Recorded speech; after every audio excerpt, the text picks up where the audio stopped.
Part 2 of how I wear my mask as a deaf one-eared person. I know, shocker. This isn't real. This is reconstructed. For those that don't know, I have my crochet. If you haven't seen the first part, go check that out because this will make a lot more sense. So yeah, obviously that, as I explained, not an option.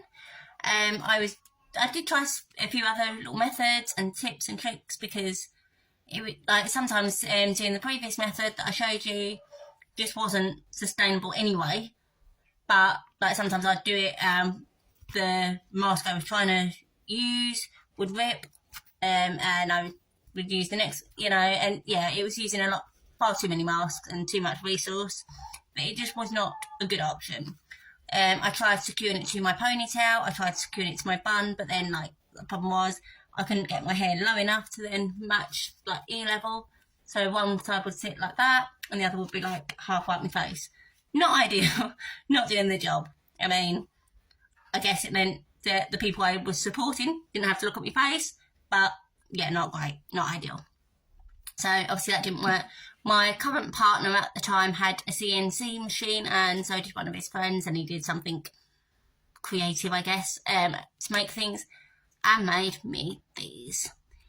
These look great, but these are an absolute pain. So basically the idea is, I don't know if you can see that, obviously they've got these little hook bits on either side and obviously this bit.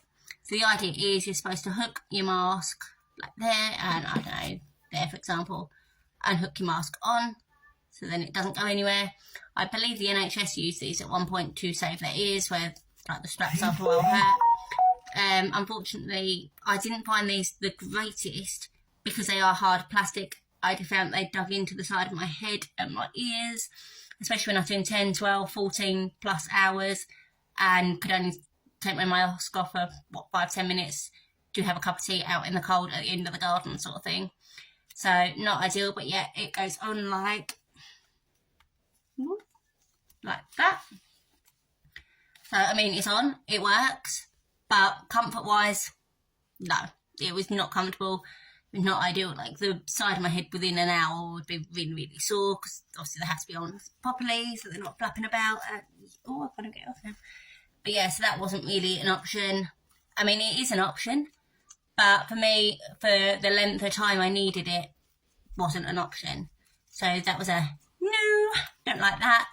But I do still have these because sometimes I still need to wear masks for the hospital, and yeah, for a short period of time, they're okay. They'll do the job.